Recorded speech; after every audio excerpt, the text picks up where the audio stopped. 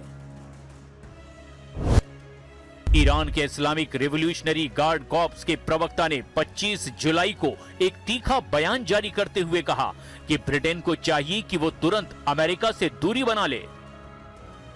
अगर ब्रिटेन ने अमेरिकी बॉम्बर विमानों को अपनी एयरफील्ड्स का इस्तेमाल करने दिया या फिर इस युद्ध में अमेरिका का साथ दिया तो ब्रिटेन सीधे तौर पर ईरानी मिसाइलों का वैध और पक्का निशाना बन जाएगा। IRGC ने दो टूक कह दिया कि खाड़ी के देशों से लेकर यूरोप के किसी भी मुल्क तक जो भी अमेरिका का समर्थन करेगा उसे ईरान के गुस्से का सामना करना पड़ेगा।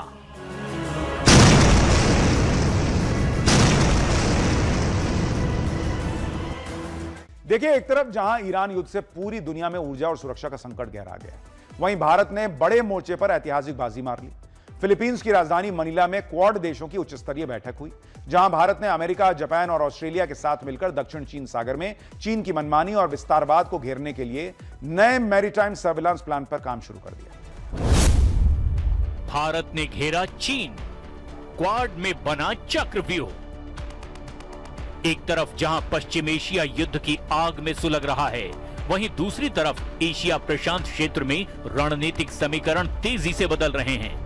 दुनिया भर में मची हलचल के बीच फिलीपींस में क्वाड देशों की एक अहम बैठक 22 से 23 जुलाई 2026 तक हुई थी, जिसमें अमेरिका, जापान, ऑस्ट्रेलिया और भारत के प्रतिनिधि शामिल हुए थे। इस बैठक का मुख्य एजेंडा था दक्षिण चीन सागर और इंडो पैसिफिक क्षेत्र में चीन की बढ़ती आक्रामकता को कैसे काबू किया जाए। भारत ने इस मंच के जरिए चीन को कूटनीतिक रूप से घेरने और समुद्री सुरक्षा सुनिश्चित करने की अपनी रणनीति पर पुरजोर तरीके से काम किया। पूरी दुनिया इस समय संकट का सामना कर रही है। कई देशों की इकोनॉमी डामाडोल हो रही है। युद्ध की वजह से एनर्जी संकट बढ़ता चला जा रहा है। पीएम मोदी जिस तरह से भारत को आगे ले जा रहे हैं, उसके बीच कई चुनौतियां भी है, जिसमें सबसे बड़ा चैलेंज चीन और पाकिस्तान से निपटना है। पाकिस्तान तो खैर अपने ही अंदरूनी बगावत और विद्रोह में उलझा हुआ है और चीन के खिलाफ क्वाड को फिर एक्टिव कर दिया गया है। भारत ने चीन के दुश्मन के घर में क्वाड बैठक में चीन के चाणक्य के सामने बड़ी बात कह दी। आप देखिए भारत किस रणनीति पर काम कर रहा है। एक तरफ चीन से कहा संबंध बराबरी पर आधारित होंगे, चीन के मार्केट में भारत को आसान एंट्री मिले। दूसरी तरफ चीन भारत से कुछ नहीं पा रहा है, उल्टा चीन तो भारत को शुक्रिया कह रहा है। उधर भारत को तेल गैस के लिए नया पार्टनर मिला है। भारत के नए दोस्त ने तेल गैस का भंडार खोल दिया है। यानी हर मोर्चे पर पीएम मोदी सटीक प्लानिंग और कूटनीति के साथ काम कर रहे हैं और इसका असर ये हो रहा है कि हर ग्लोबल प्लेटफॉर्म पर भारत को गंभीरता से सुना जा रहा है। आपको ये भी बताएंगे कि कैसे भारत ने चीन को आईना दिखाया और एनर्जी क्राइसिस के दौर में भारत की लॉटरी कैसे लग गई है। साथ ही ईरान और अमेरिका के युद्ध की भी बात करेंगे, जिसकी वजह से सारा रायता ये फैला हुआ है। लेकिन पहले एक झलक ये देख लीजिए। चीन और फिलीपींस के बीच काफी वक्त से सीमा विवाद चल रहा है।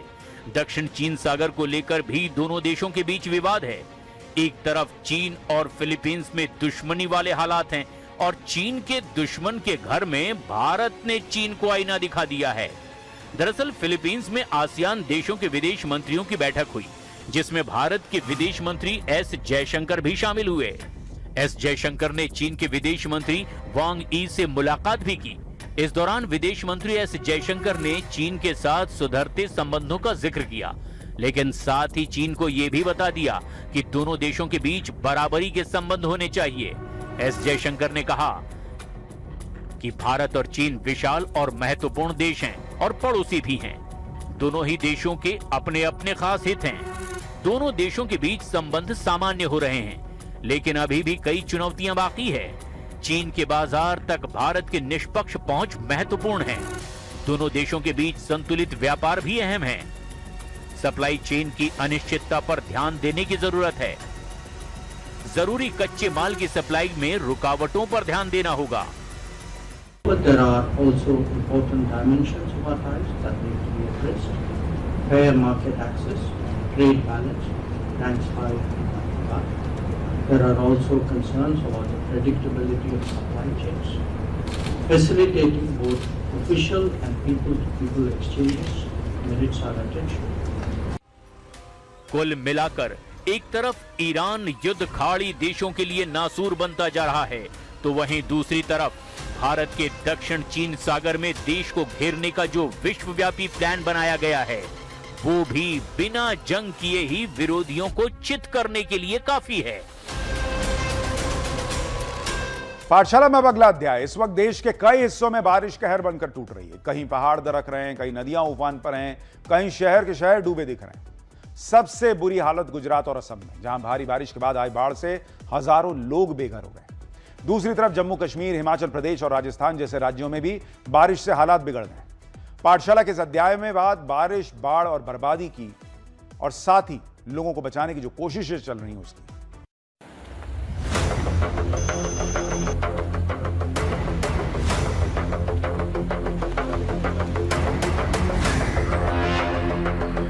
देश के कई हिस्सों में मूसलाधार बारिश लगातार जारी है।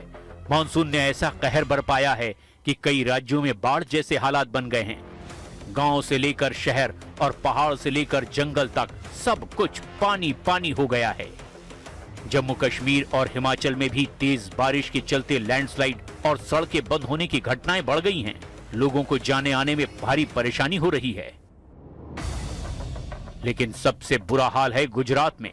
गुजरात पर आसमान ऐसी आफत बरसा रहा है जिसने पूरे राज्य को बाढ़ के समंदर में तब्दील कर दिया है। कहीं सड़कें नदियां बन गई हैं, तो कहीं घर तालाब बन गए हैं, तो कहीं लोग अपनी जान बचाने के लिए छतों पर शरण लेने को मजबूर हैं। देखिए, गुजरात में तो बारिश ने ऐसा तांडव मचाया है जो सालों बाद देखने को मिल रहा है। सूरत में भारी बारिश ने हालात बिगाड़ दिए। आप देखिए कि मैदान में खड़ी हजारों मोटरसाइकिल्स, ये आपको क्या लग रहा है, कोई नाला है जिसमें कुछ रैपर गिरा है? ये हजारों बाइक्स हैं, मोटरसाइकिलें, कार्स हैं जो एक साथ पानी में डूब गई हैं। पानी का लेवल इतना ज्यादा है कि ज्यादातर गाड़ियां ढंग से दिख भी नहीं रही। इसी वजह से लोगों को करोड़ों का नुकसान हुआ है भाई। सबका बाइक, गाड़ी सब तहस नहस हो गया। ये देखिए आप हालत। गुजरात में 10 से ज्यादा जिले बाढ़ की चपेट में हैं। करीब 38,000 लोगों को सुरक्षित निकाला गया, जबकि एनडीआरएफ, एसडीआरएफ और सेना लगातार राहत और बचाव के अभियान चला रही है। अहमदाबाद, पाटन, खेड़ा और साबरकांठा में कई इलाके जलमग्न हो गए हैं। पानी ने लोगों के घरों तक दस्तक दे दी है।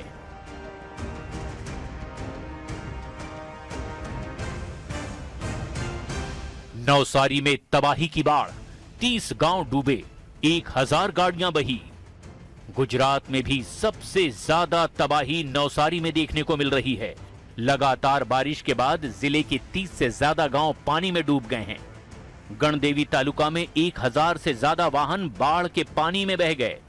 शांता देवी रोड से लेकर कई रिहायशी इलाकों में पहली मंजिल तक पानी भर गया।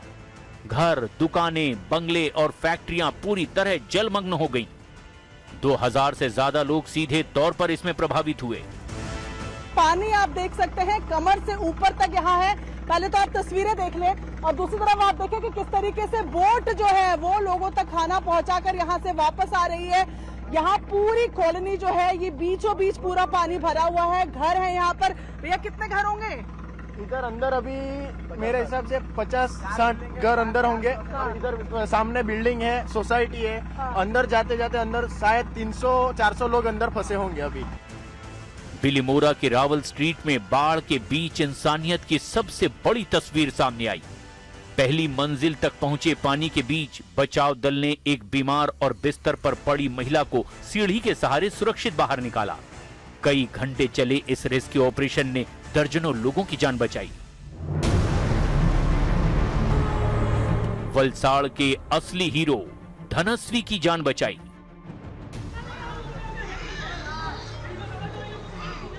बाढ़ के बीच वलसाड़ में टेम्भी गांव से भी दिल छू लेने वाली तस्वीर सामने आई। स्थानीय लोगों ने रेस्क्यू ऑपरेशन चलाकर बच्ची की जान बचा ली। दरअसल वारोली नदी में तेज बहाव की वजह से नदी का पानी गांव में दाखिल हो गया। पानी के बीच एक मासूम बच्ची फंस गई, लेकिन गांव के 3 युवाओं ने अपनी जान की परवाह न करते हुए धनश्री नाम की इस छोटी सी बच्ची की जान बचा ली।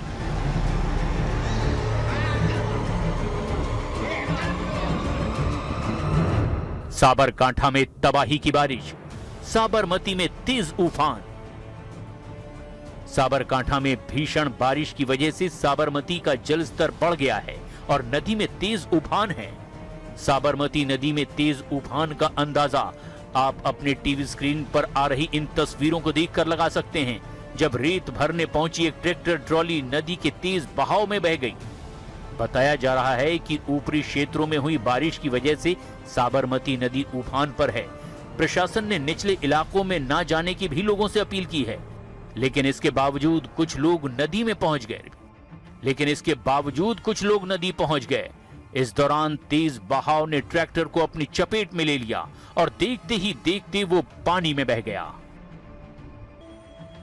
गुजरात के पाटन में भी लगातार हो रही भारी बारिश के चलते बाढ़ के हालात हैं।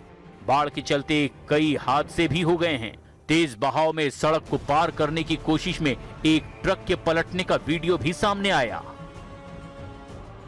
सांतलपुर इलाके में मौजूद कॉजवे पर पानी का तेज बहाव होने की वजह से हाईवे बंद हो गया। इसी बीच कॉजवे ब्रिज पर एक ट्रक पलट गया। हादसे के बाद प्रशासन ने गाड़ियों का आवागमन रोक दिया। उधर पाटन में भी बाढ़ प्रभावित इलाकों का जायजा लेने पहुंचे रांधनपुर के विधायक लविंग जी ठाकुर खुद दलदल में फंस गए। भारी बारिश के चलते बाढ़ग्रस्त क्षेत्रों के रास्ते बेहद खतरनाक हो गए। प्रभावित लोगों तक पहुंचने के लिए विधायक ट्रैक्टर से निकले, लेकिन रास्ते में घुटनों तक कीचड़ में खुद धंस गए। हालात ऐसे हो गए कि लोगों की मदद करने निकले विधायक जी को खुद बचाव की जरूरत पड़ गई।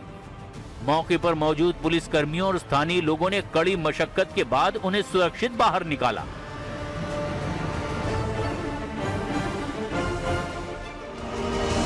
गुजरात के खेड़ा में भी बाढ़ के हालात लगातार भयानक होते चले जा रहे हैं। मातर और वसो इलाके में भी भारी जलभराव की वजह से जनजीवन बुरी तरह से प्रभावित हुआ।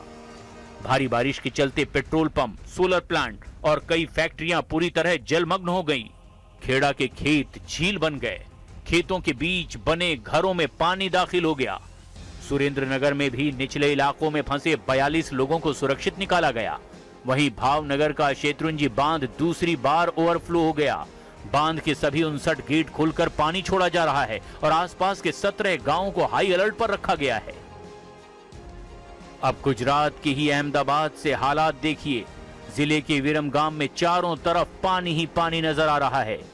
विरमगाम का कृषि उपज मंडी बाजार और तालुका सेवा सदन भी पानी में डूब गए, जिससे सरकारी कामकाज और व्यापार प्रभावित हुआ। भारी बारिश थमे 24 घंटे से ज्यादा का समय बीत चुका है। इसके बावजूद जलभराव में कोई कमी नहीं आई है। हर तरफ पानी, आफत ही आफत। राजकोट में उफनती तेल होकरा नदी एक कार को अपने साथ बहा कर ले गई। आशंका है कि कार में 2 लोग सवार थे। फायर ब्रिगेड और पुलिस नदी में सर्च ऑपरेशन चला रही है, तो अहमदाबाद में साणंद से विरगाम तक हाईवे बंद करना पड़ा। साबरमती टोल नाका, बावला सरखेज हाईवे और कई इलाकों में सड़कें तालाब बन गई है। कई वाहन बीच रास्ते में फंस गए, जबकि साबरमती इलाके से फायर ब्रिगेड ने 11 लोगों को सुरक्षित बाहर निकाल लिया। मोरबी के रफालेश्वर गांव में कमर तक पानी भर गया है। कालिंद्री नदी में फंसे एक व्यक्ति को फायर विभाग ने मौत के मुंह से बाहर निकाला। अमरेली में तेज बहाव में बाइक समेत बह रहे युवक को स्थानीय लोगों ने अपनी जान जोखिम में डालकर बचा लिया। भारत पाकिस्तान सीमा के पास मौजूद नडा बेट से बेहद हैरान करने वाली तस्वीरें सामने आई। नडा बेट का विशाल रेगिस्तान जो कल तक सूखा और तपता हुआ नजर आता था, वहां मानसून की पहली ही बारिश में पूरी तरह समंदर बन गया है। रेगिस्तान में समंदर बना हुआ है। जहां तक भी नजर जाएगी वहां सिर्फ पानी ही पानी नजर आ रहा है। हालात ये हैं कि रेगिस्तान की रेत पर अब समंदर की तरह पानी की लहरें उठ रही हैं। रेगिस्तान में समंदर। बनासकांठा के नडा बेट में कुदरत की हैरान कर देने वाली तस्वीर सामने आई है। भारत पाकिस्तान सीमा से लगे हुए सूखे रेगिस्तान इलाके की ये तस्वीर। अब यहाँ समंदर जैसा नजारा दिखाई दे रहा है। जहाँ कल तक रेत थी, आज वहाँ दूर दूर तक सिर्फ पानी ही पानी दिखाई दे रहा है। 5000 से ज्यादा लोगों को किया गया रेस्क्यू। बाढ़ के हालात से निपटने के लिए हर संभव कोशिश की जा रही है। एनडीआरएफ, एसडीआरएफ, कोस्ट गार्ड, सेना और स्थानीय प्रशासन ने मिलकर अब तक 5000 से ज्यादा लोगों को सुरक्षित स्थानों पर पहुंचाया। इनमें 250 से ज्यादा लोगों को बेहद गंभीर परिस्थिति में रेस्क्यू किया गया। हालात को देखते हुए ओडिशा से भी 4 अतिरिक्त एनडीआरएफ की टीमों को एयरलिफ्ट करके गुजरात भेजा गया। मतलब हर कोशिश की जा रही है, लेकिन परेशानी का पानी अब भी बरस रहा है। हमारी इस वीकेंड स्पेशल क्लास में आज के लिए इतना ही। नमस्कार।